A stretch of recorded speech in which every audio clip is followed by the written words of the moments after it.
Heavenly Father, we bow in your presence. We want to praise your name and thank you for your goodness to us, including allowing us to come together tonight in this place. We pray to bless our time, our study, and all the Bible study that's going on here in the building tonight. Please be with teachers and those who are studying.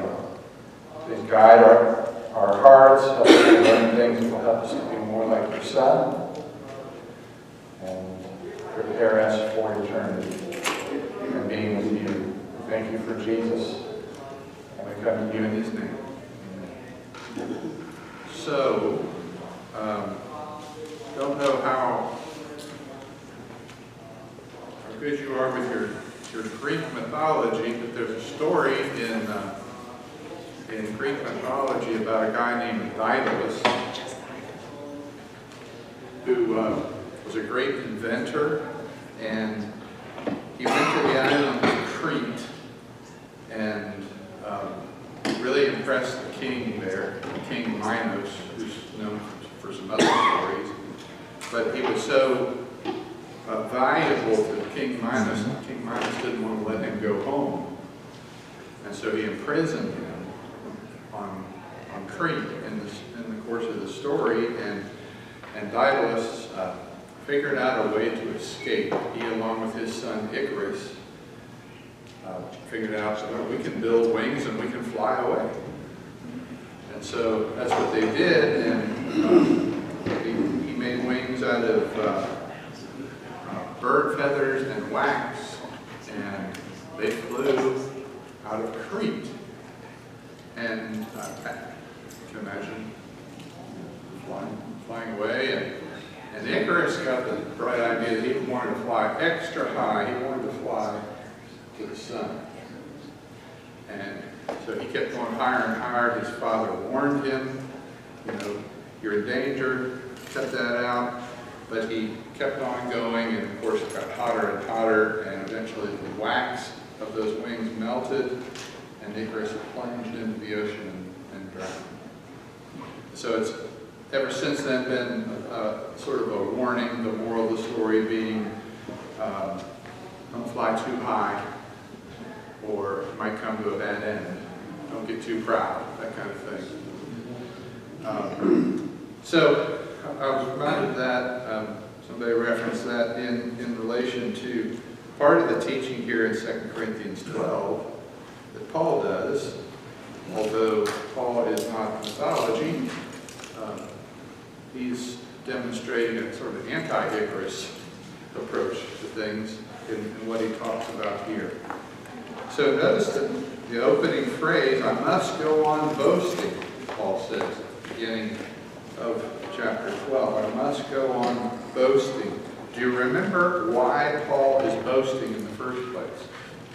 Why would the apostle of Christ be boasting? Thought that was supposed to be a bad thing. Why is he bragging? What's he bragging about? Or how is he bragging?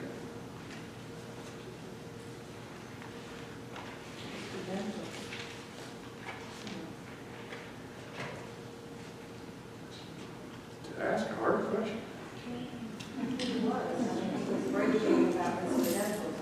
Why would he do that, though? Why would Paul? And why would he keep saying, I'm being a fool, but I'm going to go ahead and boast? Like he's saying, this isn't really a good thing I'm doing, but I'm going to do it anyway. He's talking about his credentials, telling them, these other guys say this and this, but I really have the credentials that matter. So remember, he's dealing with opponents who apparently are very good boasters and braggarts. They talk themselves up, and so Paul, although he doesn't think this is the way to be, he's sort of competing for the loyalties of these Christians, and they're being swayed by these others. So he's like, oh, they think they've done great things. Well, I've done these things, that kind of thing. Although almost every other line in it, he stops to say, this is really foolish, talking like this. So he's not promoting it as a way to be, but he is using it sort of rhetorically to respond. But I thought it was good to remember before we read a little bit further here. So I must go on boasting, he says in first half of verse 1. I'll read down 5 or 6 verses here. Though there's nothing to be gained by it, I will go on to visions and revelations of the Lord. I know a man in Christ who 14 years ago was caught up to the third heaven. Whether in the body or out of the body, I do not know. God knows. And I know that this man was caught up into paradise. Whether in the body or out of the body, I do not know. God knows. And he heard things that cannot be told, which man may not utter. On behalf of this man I will boast, but on my own behalf I will not boast, except of my weaknesses. Though if I should wish to boast, I would not be a fool, for I would be speaking the truth. But I refrain from it, so that no one may think more of me than he sees in me or hears from me. So, to me, this is just sort of a fascinating, intriguing passage. We're sort of going to come out at the end of it that we really don't know a lot about what happened. So this isn't a passage that gives us a lot of answers about these things, but it's interesting to talk about and to think about, and we'll do that. But, you know, all these, third heaven, paradise, all these terms he uses here, and then we'll get into another one here when we read the rest of the chapter. But he talks, let's look at it through a series of questions. Who is Paul talking about when he says, I know a man?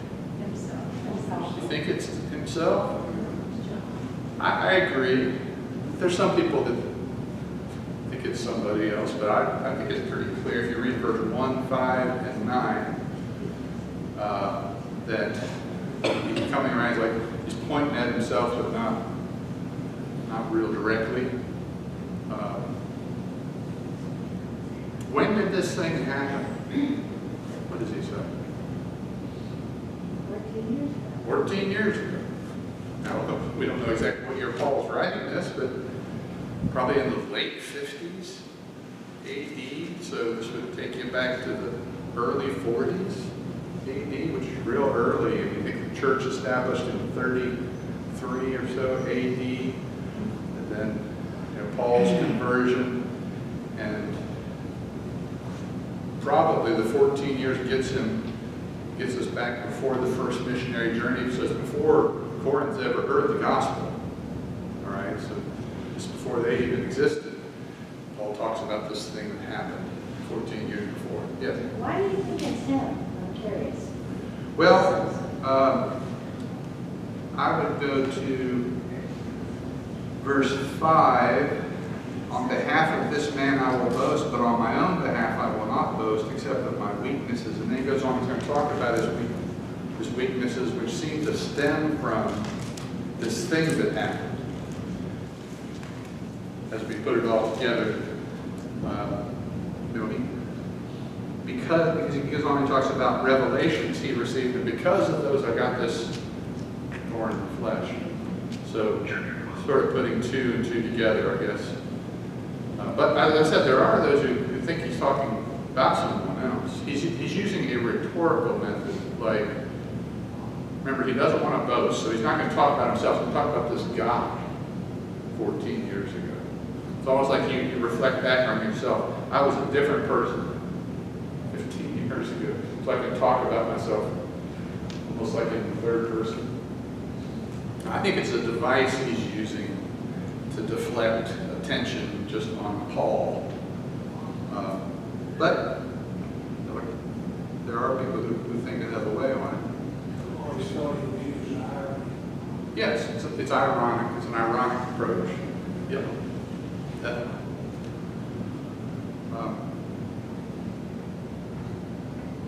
Why does he use that phrase, whether in the body or out of the body? Yeah, I mean, if it was him, wouldn't he know that he was in fire? well, apparently not.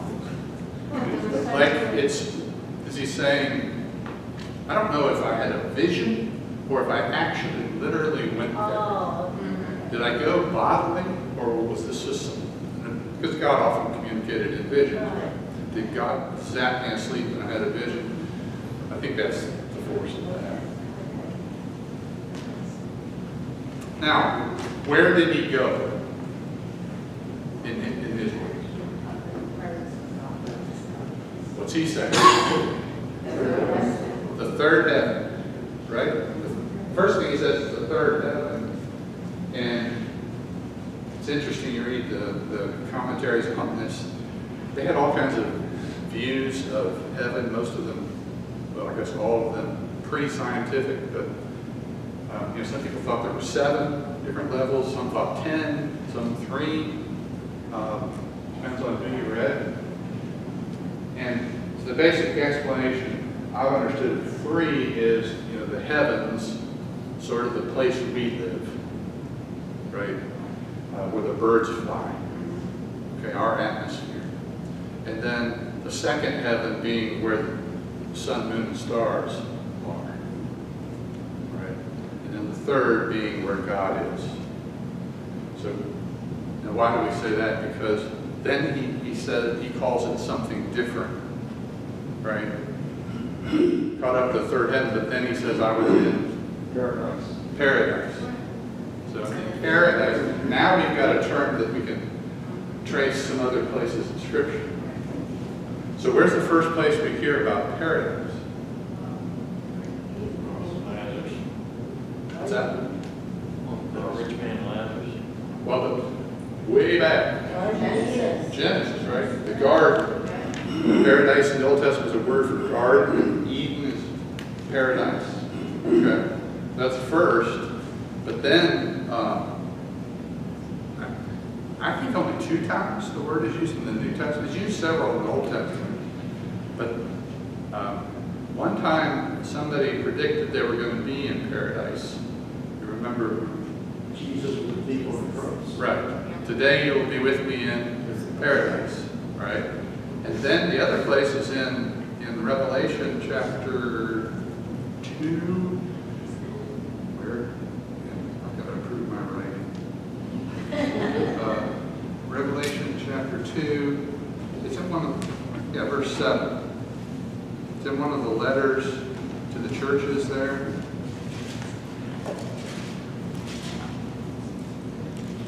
The church of Ephesus. He who has an ear, let him hear what the Spirit says to the churches. To the one who conquers, I will grant to eat of the tree of life, which is in the paradise of God. So Jesus says to the church in Ephesus, the tree of life is in the paradise of God. And then go to the end of Revelation, which is describing heaven. In other words, this tree, right? Chapters 20 to 22 in the paradise. Those are the 2 places that I know of in the New Testament that use the word. And in the New Testament, it seems like when Jesus says, today you'll be with me in paradise, what's he saying to the man? Where is it?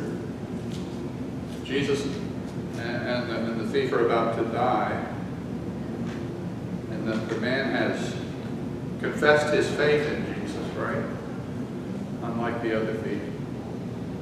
So he's going to be with God. Today you will be with me in paradise. Now, I don't think we can build a theology of the afterlife from that verse or a lot of other ones. But that's the word that Jesus chooses to use there that's recorded. So, Paul says, third heaven, paradise, that place where God is.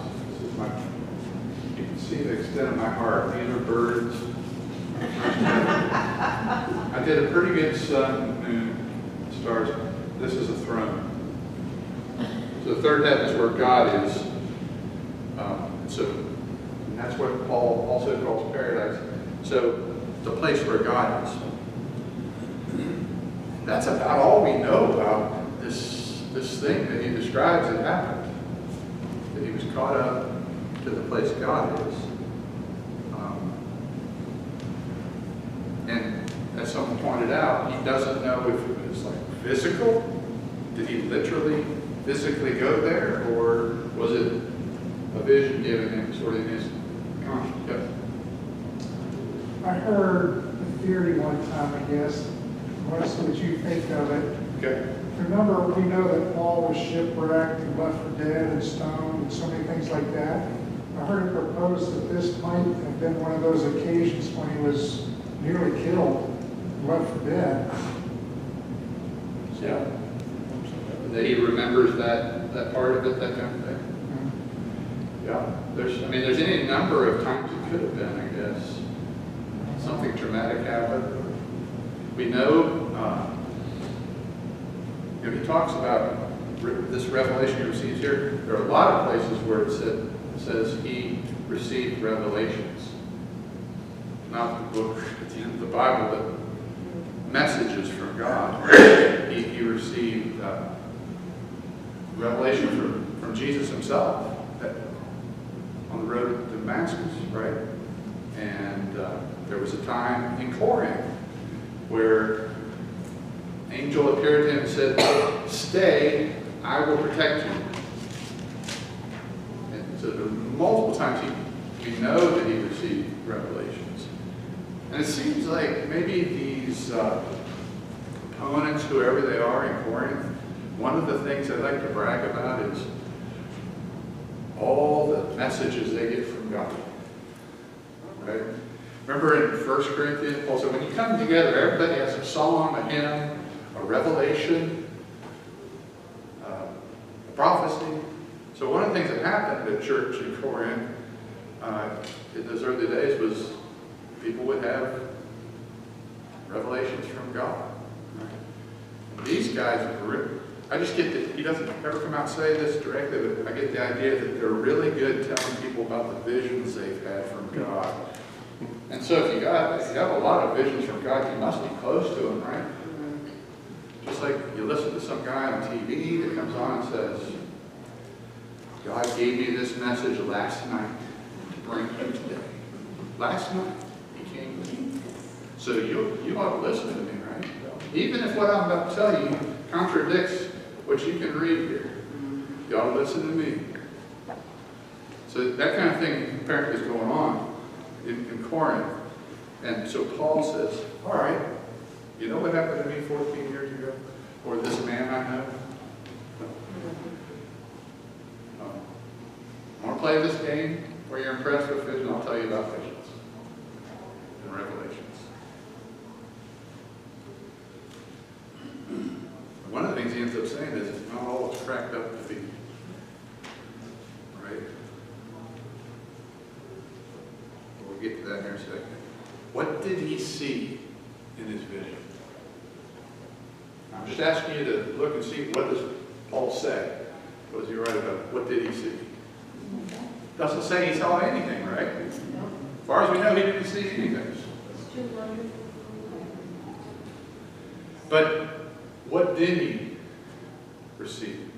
He heard something. Now, what was it he heard? Please tell me.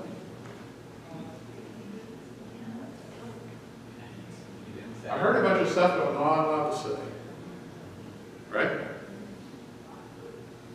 It says, man cannot utter. This man heard things that cannot be told, which man may not utter. He's not allowed to relay what he heard. He apparently didn't see anything, or at least he doesn't refer to that. But he heard stuff he's not allowed to talk about.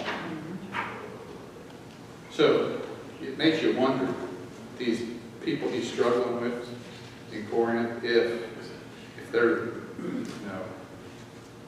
given all these, instances where God has revealed things to them. And here's what God said, right? You ought to listen to me. Maybe saying things like, you shouldn't be listening to Paul. God told me. Right? So Paul says, yeah, I had this vision. I was in heaven. And I can't tell you anything about it.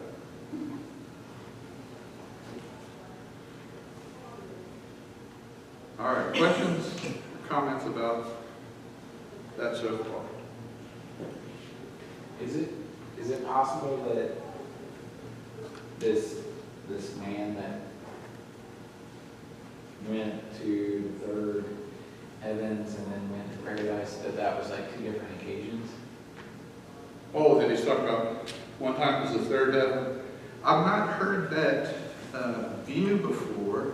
Because I when I assume- just read it, I just was like, oh, Yeah. they're the same, really? Because like I haven't gotten it yet, Yeah. but maybe. I assume I'm he's missing something. just describing it in 2 different ways. Okay, Maybe to be more explicit about where it is. okay.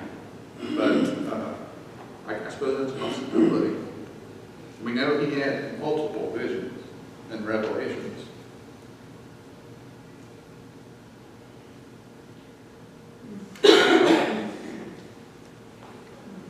Nobody wants to tell him more about what happened to Paul?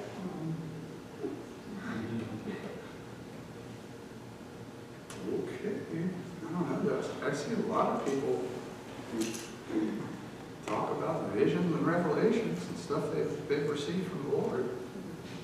Paul wouldn't talk much about it though, would he? Verse 7. So, to keep me from becoming conceited because of the surpassing greatness of the revelations, that's why I would assume Paul is talking about himself rather than another person, because he just goes right into this. Now it's me. So to keep me from becoming conceited because of the surpassing greatness of the revelations, a thorn was given me in the flesh, a messenger of Satan to harass me, to keep me from becoming conceited. Twice he underlines that. For as long as there's been English translations, this has been rendered thorn.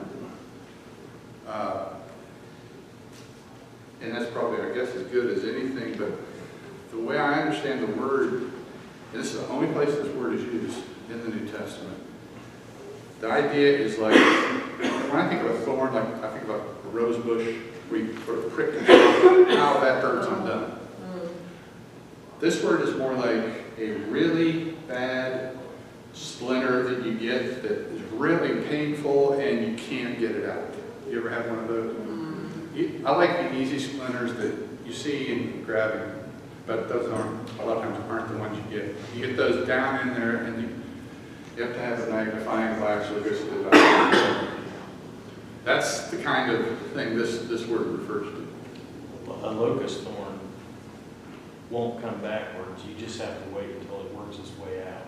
Does it have a barb on It has a barb on it like a fish hook. And so if you grab a hold of a locust tree or something, then you're in for some fun unless you're going to have it cut out. But you just have to wait. It just hurts and hurts and hurts and hurts and hurts, and then eventually it comes out. I have not run into those, and I'm very glad. Look at the audience that, if I can say that Paul is speaking to. Imagine that you have a jury and somebody is being prosecuted. You have a witness, and the witness comes forward. I saw this, I saw this, I saw this, I saw this. The witness comes up and tries to tear that witness apart. The next thing you know, everything gets turned around here or there. It's kind of a good way of presenting something in a way that is going to bring that offense, or we'll use the word stoning, because it's a very creative way of getting a message across without stirring up a lot of questions. So there's another way of looking at it, that it's used as a great offense used as a defense, if you look at it that way. So a way of communicating, I mean, look at someone who is a Jew, a Roman, highly educated, from one of the great teachers of all times, taught Paul. So he learned how to speak in ways that depended upon who he spoke to. He knew how to speak in ways that maybe in many cases wouldn't cause a problem or challenge, because many of them says, I saw this, I did that, and everything else. And You know, it's very creative, very wise. There's a lot of wisdom in there, well beyond my ability to understand, but there's a lot of wisdom in the way he's talking, in my opinion. I agree. He's using really excellent techniques. Mhm. He often does. And we know he was highly educated for his Oh, my day. goodness. Studied under the greatest Jewish teacher of his day. And, Mark, yes, I have one more question about, would it not be a revelation, I'm trying to ask my question correct, what he saw, he says, I saw this, right? So it was revealed to him about this person. Could that not be what he's talking about in the Revelations, and that because he saw this, because this was revealed to him, then the thorn in the flesh was given to him? Do you see what I'm saying? well, I think it is because of the revelation that he gets the thorn. Yeah. I agree with that, yeah. I don't, that seems pretty clear. Because he says, so to keep me from becoming conceited, because of this great vision, this great revelation, I received this thorn. And then he says, to keep me from being conceited again. Don't you think being caught up into heaven with God is the big awe of everything? Because that's one thing a lot of people like to write books on about heaven. I went to heaven and this is happening. And Paul was stopped from speaking about what he saw. Right. That's always something that I've gotten out of that is we aren't even to speak about such a thing. We don't know what it's going to be like. We only have a little picture that's going to be wonderful. Right. And Paul might know what it's going to be like. And He's been there. that vision might be, keep you from even speaking that, you know. Don, do you want to relay that legend we were discussing? Oh, yeah. When I was studying about Paul, the study I was reading referred to the Jewish mysticism or myth that 7 rabbis or prophets went to heaven, the third heaven. They came back, 6 were insane, 1 was not. So that's all I That was a common story of the day. Yeah, and that kind of ties to this third heaven. Like when you go to heaven before your time, bad things happen. That sort of tracks with what Paul says here. Right. Like, I got this thorn. Now, here's the important question. What was this thorn? We don't. He didn't address it. But it was to He's keep never him not giving humble. me any answers. It was to keep him humble, to keep him from being conceited. There was something to humble him, whatever it was. Yep. I've often thought that it's a physical, the thorn is physical. Right. But I was also thinking, when I was reading that Paul was such a horrible person before God got hold of him. And what if it was just that, how we're often tempted to think about what we were in the past, and maybe it's just that Satan is like tempting us to think you're not good enough, you can't do this. It could have just been a thought in his head that is a messenger of Satan telling him you're not good enough for this job. He does say a messenger of Satan to harass me. After he says a thorn was given me in the flesh, right? So that would make sense. So there's as many suggestions about what the thorn is as anything else. As Carter used to say, as Carter has peanuts, but nobody understood that phrase for 30 years, probably. So poor eyesight.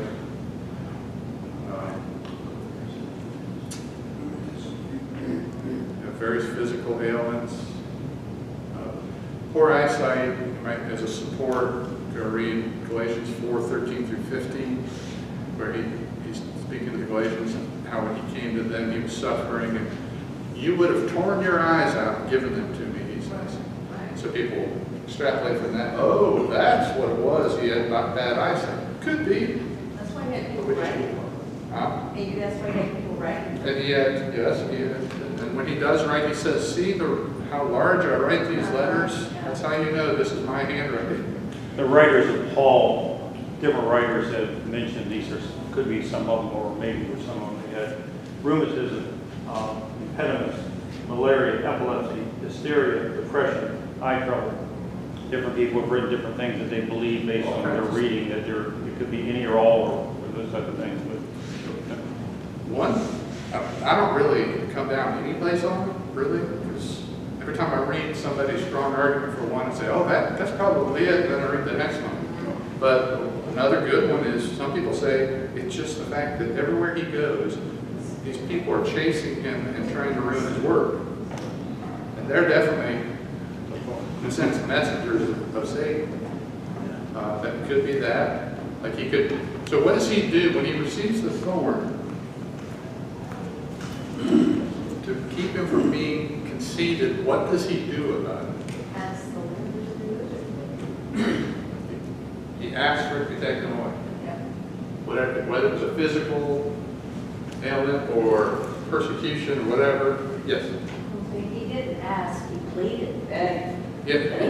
He used a little bit stronger words. He pled.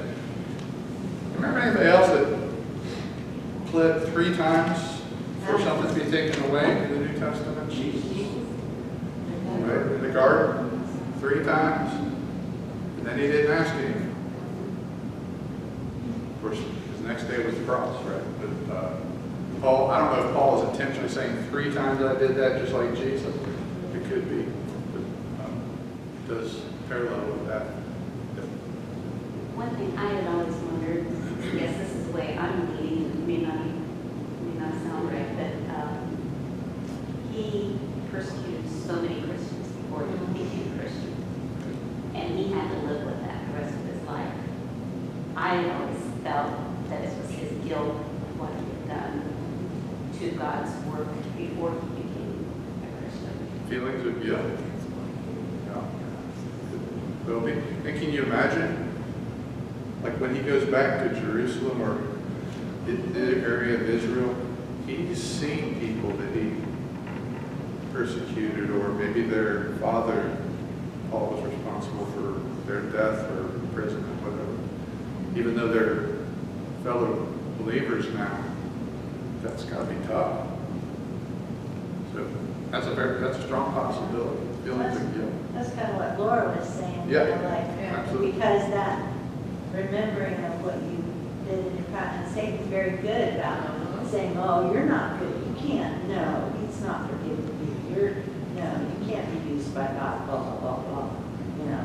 Whatever it was bad enough that he would pray for it to be gone, right? It wasn't just a minor, so something he felt maybe hindered him, whatever it was, and he asked for it to be removed. One thing we might take from this, it's okay to pray for the removal of thorns. Nothing wrong with praying for the removal of those things. But, we got to read the rest of this to see, where we want to end up on it. But Paul prayed for removal. Jesus prayed for the removal of the cup that he was to drink. Right? Yes. I find it fascinating because God allowed Satan to do that. Yes. He's allowing. So, who's responsible for the thorn? Is it God or is it Satan? He allows, nothing can happen outside of God, so he allows these things to happen to all of us. If we're struggling with something, and I'm sure it's to teach us about his grace is enough, and we should be humble. 3 times I pled with the Lord about this, that it should be. But he said to me, my grace is sufficient for you. For my power is made perfect in weakness. My grace is sufficient for you. Somebody said the heartbeat of the Christian message is this. My grace is sufficient for you. This just was on Facebook today, and I sent it to Mark, and it just sort of fits with this. God didn't remove the Red Sea, he parted it. God doesn't always remove your problems, but he will make a way to get through them. Absolutely. He will give you the power to deal with it. My grace is sufficient. My power is made perfect in weakness. It's really one of the themes of the entire book. So Paul, he goes on, he says, therefore, I will boast all the more gladly of my weaknesses, so that the power of Christ may rest upon me. Now, Paul was an apostle. We agree with that? Apostles could do miracles. We agree with that? Apostles sometimes healed people. So Paul wasn't able to heal himself. And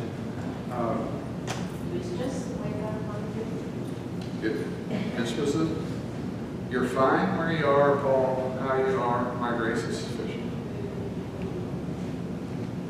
Probably not the message you want to hear when you're suffering a thorn, but it may be the one we need to hear.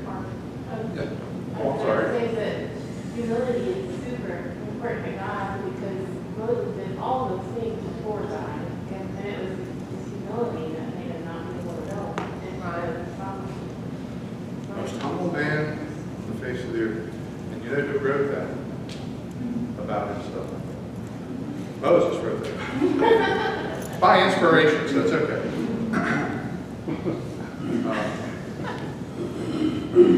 But it must be pretty important to keep us there. Yes.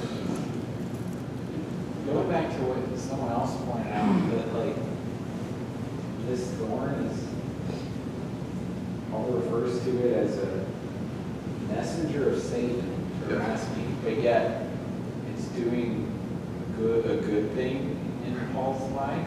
Yeah, that's interesting, isn't it? It is, like, is that because, like, I don't know, in my head, it's like, well, it's like working against himself there, you know, Satan needs to retreat in that particular case, right, if he's Well, helping, but remember, he doesn't know everything, like God. So he doesn't, he may just like, God's going to let me strike Paul? Cool. Yeah. He doesn't know the purpose. And so, you know, just like God's going to let me crucify his son. and He didn't know that 3 days later, Satan's not that bright. Think about it. Because he could have listened to the words of Jesus and known. It was just like the disciples. The disciples, Jesus told them multiple times, I'm going to Jerusalem, I'm going to be killed, and in 3 days I'll rise up. And they were surprised when it happened. You have God's revelation to even understand that. Yep, I mean, today, yep, yep. without that Holy Spirit, nobody would understand the words of this. So, nothing interesting about that, Landon, you know, messenger of Satan. Remember the word messenger, it's the same word for angel. So sometimes they'll render it an angel of Satan did this. But who is it from? Is it from God or is it from Satan? Well, the answer is yes to that question. Yes, Satan sent it, God used it, he allowed it, and God used it. And then he finishes, verse 10, for the sake of Christ then I am content. My translation says I am content. Others say I delight in or take pleasure in. Might be a little bit different than content. For the sake of Christ I am content with weaknesses, insults, hardships, persecutions, and calamities. For when I am weak, then I am strong.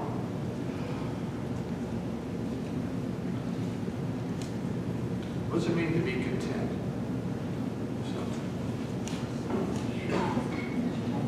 Mine says boast, which I think is like a step above because it's almost like you bragging about it. So in But verse 10 it says I will have go. an ASB. So read that so a second if you would. Most gladly, therefore, I will rather boast about my weaknesses to the power of Christ. Interesting. The thought there is, someone wrote something that says, the man who only knows his strength, but not his weaknesses, has never given himself a task which demands all one has to give. Life is to reach the limit of one's ability to experience weakness. Trust me, there is a joy in weakness. to know what you can't do. Time, task, and talents. So that's kind of where I think Paul was. He realized what he could and couldn't do, and he wouldn't have known that if he didn't go through the weariness, the stress, the anxiety, the depression, and the physical dangers. Right. Yes, I just thought that was something to think about because when he says I am content or I boast or I take delight in, take pleasure in, doesn't necessarily mean he's happy about it. Right? To be content about something is not necessarily to be happy. You don't have to be happy about your thorns. Like, I really like this. God's doing this for that's happening, no. But you can live with it. And in fact, you can see God's work in it. You can see God's grace. My grace is sufficient. God's power is made perfect through weakness. When I am weak, then I'm strong. Because if I'm not strong enough to do it, that means who's going to do it? Who's going to do it if I can't do it? The Lord. Right? Would you agree he's going to do it better? Okay. That's where Paul is on this, it seems like. Really interesting passage. Didn't answer probably the questions most people have about it, but I think if we can take this away from it, then we really get what the thrust is. Do you think Paul's final words were, "It is done"? I wouldn't be surprised, because he liked to imitate Jesus. No. Say it is finished. But then again, you might have thought, I'm not quite worthy for There this. you go. There it is. All right, folks, thank you for being in class. We'll move on and we Tell Pam we said hello. With those crops work, you may need some. I don't care about you. Yeah, we had some.